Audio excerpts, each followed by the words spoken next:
आपका अपना चैनल प्रतिभा एजुकेशन में आप सबों का हार्दिक अभिनंदन है। एग्ज़ाम का समय बहुत नज़दीक है, इसलिए मैं आज सेट 3 हिंदी का लेकर आया हूँ आपके बीच में। सामान्य निर्देश आपको पहले बता दिया गया है। कक्षा 10 हिंदी का सेट है। इसमें इस प्रश्न बस में 4 खंड है, क ख ग घ।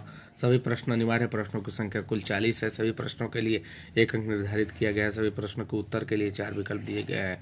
सेट 3 है। इसमें देखिए, पहला है निम्नलिखित गद्यांश को पढ़कर पूछे गए प्रश्नों के सही विकल्प का चयन कीजिए।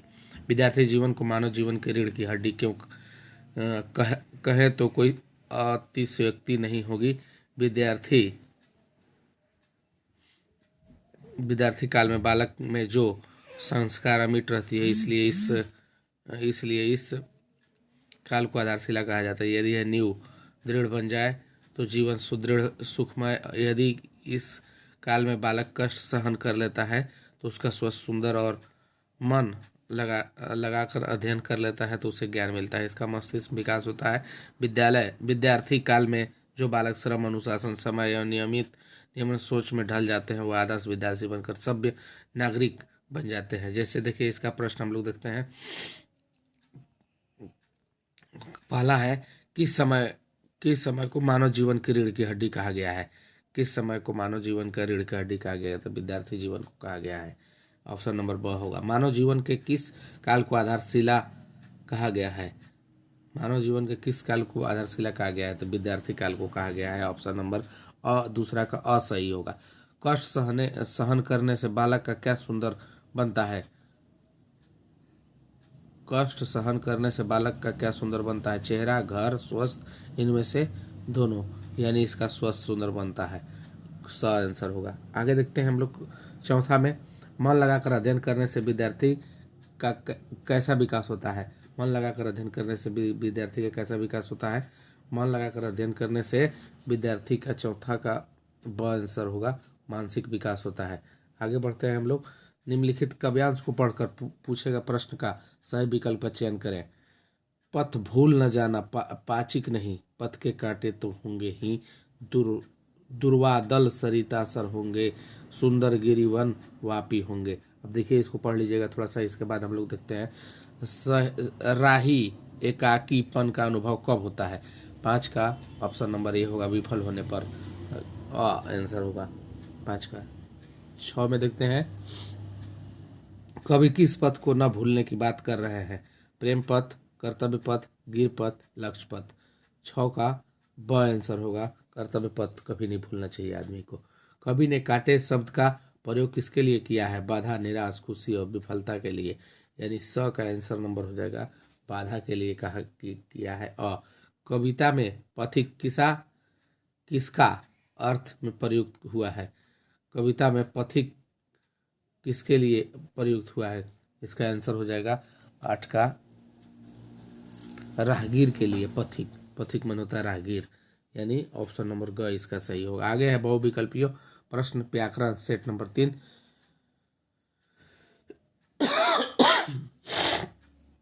देख लीजिए, इसमें सेट नंबर 3 के लिए 9 नंबर है प्रश्न। जिस वाक्य में कर्ता स्वयं क्रिया को न पूरा करके किसी दूसरे के माध्यम से क्रिया को पूरा करवाता है उसे क्या कहते हैं हम लोग?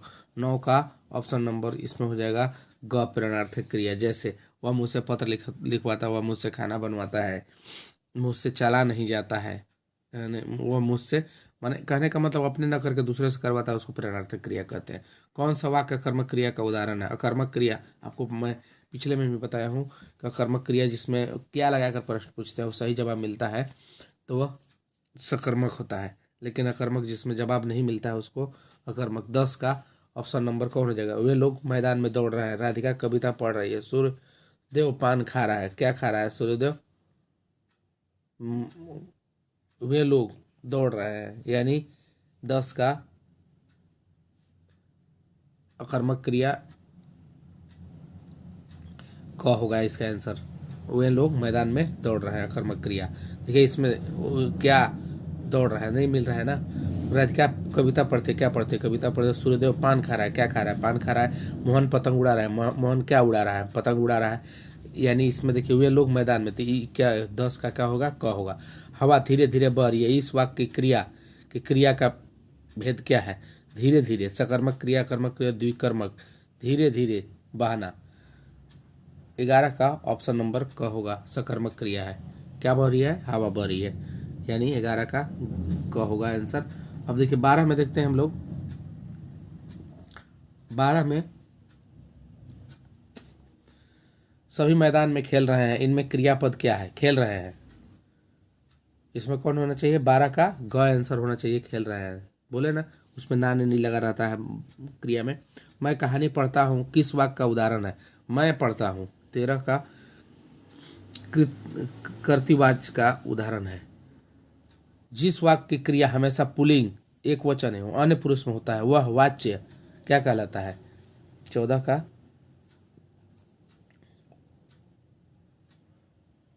भाववाच्य, भाववाच्य कहलाता है, यानी ग आंसर होगा। आगे है, अध्यक्ष के द्वारा एक बैठक बुलाई गई, इस यह किस वाच्य का उदाहरण है? अध्यक्ष के द्वारा एक बैठक बुलाई गई, यह किस वाच्य का उदाहरण है? यह है अध्यक्ष के द्वारा ग, कर्मवाच्य। रणभूमि में कौन सा समास है? अव्ययी भाव, तत्पुरुष, द्वंद्व, द्विगु। रणभूमि, इसमें तत्पुरुष समास है। खाली स्थान है। समास के दोनों पदों को उपमान, उपमेय या विशेषण विशेष का संबंध होता है किस में? 17 का ग में। कर्म, कर्मधारय होना चाहिए, धर्मधारय लिखा है, कर्म धारय ना, ये होना चाहिए, धर्मधारय है, कर्मधारय इसको जाए। अंबर का एक अर्थ आसमान होता है, दूसरा अर्थ क्या होता है? अंबर। 18 का अंबर का होता है एक अर्थ, दूसरा का होता है अंबर। 18 का हो जाएगा कपड़ा आंसर। मैं भी किताब पढ़ूंगा, रेखांकित पद की अव्यय का उदाहरण बताएं। मैं भी किताब पढ़ूंगा, इसका होगा निपात। क्या होगा? निपात आंसर घ। खाली स्थान आगे है, तुम दिखाई नहीं देते, उपयुक्त वाक्य में रिक्त स्थान को पूर्ति कीजिए। आजकल, जोर से, सामने से। 20 का ऑप्शन नंबर का होगा, आजकल तुम दिखाई नहीं देते। जहाँ चाह होती है वहीं राह होती है। आश्रित वाक्य का भेद का नाम बताएं। जहाँ चाह होती है वहीं राह होती है। 21 का ऑप्शन नंबर ग होगा, क्रिया विशेषण उपवाक्य। आगे देखते हैं, वैकल्पिक प्रश्न है गद्यांश, पठित गद्यांश का। प्रस्तुत पढ़कर उचित विकल्प का चयन करें। नाना साहब ने संतीर्ण आंखों से नमक मिर्च के सहयोग से चमकते हुए खीरे को फाके की ओर देखा। खिड़की से बाहर देखा तो दीर्घ निश्वास लिया। खारे की एक फोंक को उठाकर होठों तक ले गया, जहाँ फोंक का सूंघा, स्वाद के आनंद में पल के मूंद ली। प्रस्तुत गद्यांश किस पाठ से लिया गया है? 22 नंबर प्रश्न है। प्रस्तुत गद्यांश लखनवी अंदाज से लिया गया है। नाना साहब ने खीरे का स्वाद कैसा प्राप्त किया? नाना साहब ने खीरे का स्वाद सूंघकर प्राप्त किया। कैसे प्राप्त किया? सूंघकर। आगे है, फादर को जहरबाद से नहीं मरना चाहिए था, जिससे रंगों में दूसरों के लिए मिठास भरे अमृत के अतिरिक्त और कुछ नहीं था। इसके लिए जहर का विधान क्यों? फादर कामिल बुल्के की मृत्यु कैसे हुई थी? 24 का घ आंसर होगा इसका, तपेदिक से हुई थी। कैसे हुई थी? तपेदिक से। जहरबान किस रोग को कहते हैं? तपेदिक, तपेदिक को कहते हैं। बापे बधे बापू ऑफ किरीति हारे, मृत्यु का परिया तुम्हारे। कोटि कुशिल सब बचनु, तुम्हारा व्यर्थ धरहु धनु बान हुआरा।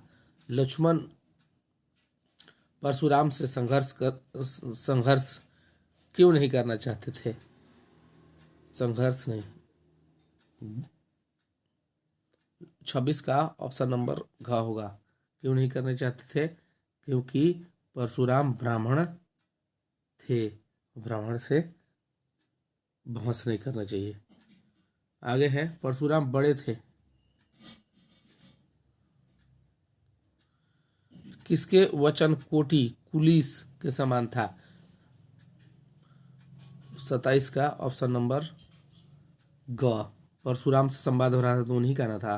तुम्हारी यह दंतरुति मुस्कान मृतक में ही डाल देगी जान, धुरी धूसर तुम्हारे ये गात, छोड़कर तालाब मेरी झोपड़ी के खिल रहे जल, सार परस पाकर तुम्हारा ही प्राण पिघल कर जल बन गया होगा, कठिन पाषाण तू गया, तुमसे ही झरने लगे सफाई को फूल। देख लीजिएगा इसको। दंतुरी का शब्द किसे कहा गया है? दंतुरित का शाब्दिक अर्थ क्या है? दंतुरित। 28 का दंतुरित का शाब्दिक है बच्चे के नए नए दांत आते हैं, उसको बोलते हैं दंतुरित, यानी ऑप्शन नंबर घ सही होगा। मृतक में जान डालने की शक्ति किस में है? मुस्कान, बच्चे के मुस्कान में है, ऑप्शन नंबर घ होगा। 29 हो गया। अब देखते हैं 29 के बाद